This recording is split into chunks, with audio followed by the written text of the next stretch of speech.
Les potaches ont repris le chemin de l'école ce lundi 9 août 2021 pour affronter les épreuves du brevet de fin d'études moyennes. L'Académie de Kédougou compte 1521 candidats. Nous avons au niveau de la région de Kédougou quand même 1521 candidats qui sont répartis dans les 3 IEF.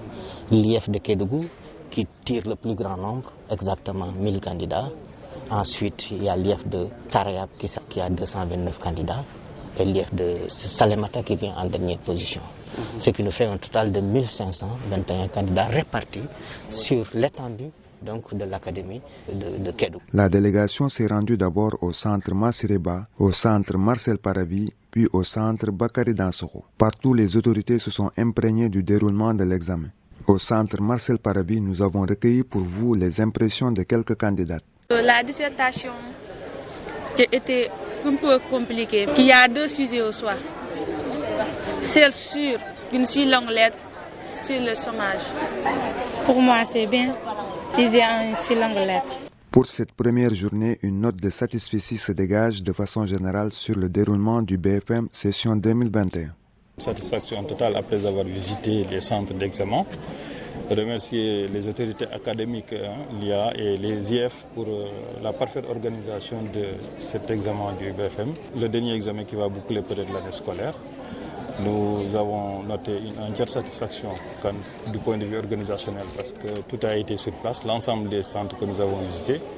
Il n'y a d'abord pas beaucoup d'absents, c'est des absences légères au niveau des élèves, au niveau des surveillants aussi, ils ont tous été présents.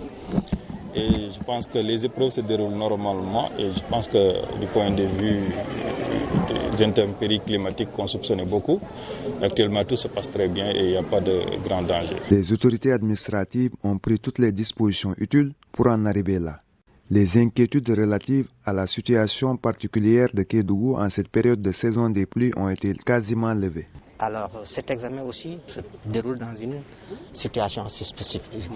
Nous sommes déjà en hivernage, ce que nous constatons c'est que partout où nous sommes passés, il y a de l'eau, mais ça n'a pas gêné quand même le démarrage et le déroulement normal de cet examen. Nous avons pris en compte cet aléa climatique qui fait que si toutefois il pleuvait aussi, on pourrait mettre les gens en sécurité pour leur permettre de dérouler le reste des examens. Surtout au niveau des choix des centres d'examen aussi, on a tenu compte de cet aléa climatique. Choisir des centres où vraiment on peut avoir une sécurité au moment où il pleut, les gens peuvent travailler en toute tranquillité. L'alerte reste de mise sur le respect des mesures barrières face à cette pandémie persistante du coronavirus. Les mesures barrières ont été respectées. Je pense qu'à ce niveau, dans tous les centres, les IF et l'inspecteur d'académie, on veille à ce que l'ensemble des mesures barrières soient respectées en dotant les centres d'examen de masques et de gel. Et là où il y en a aussi, il y a des bonnes volontés qui ont vraiment réagi et nous tenons à les remercier vivement pour cet acte qu'ils ont fait pour accompagner donc l'ensemble de la communauté éducative pour leur permettre de respecter les mesures barrières. L'implication et l'engagement de toutes les familles d'acteurs garantissent une bonne continuation de l'examen du BFM sur toute l'étendue de la région de Kédougou.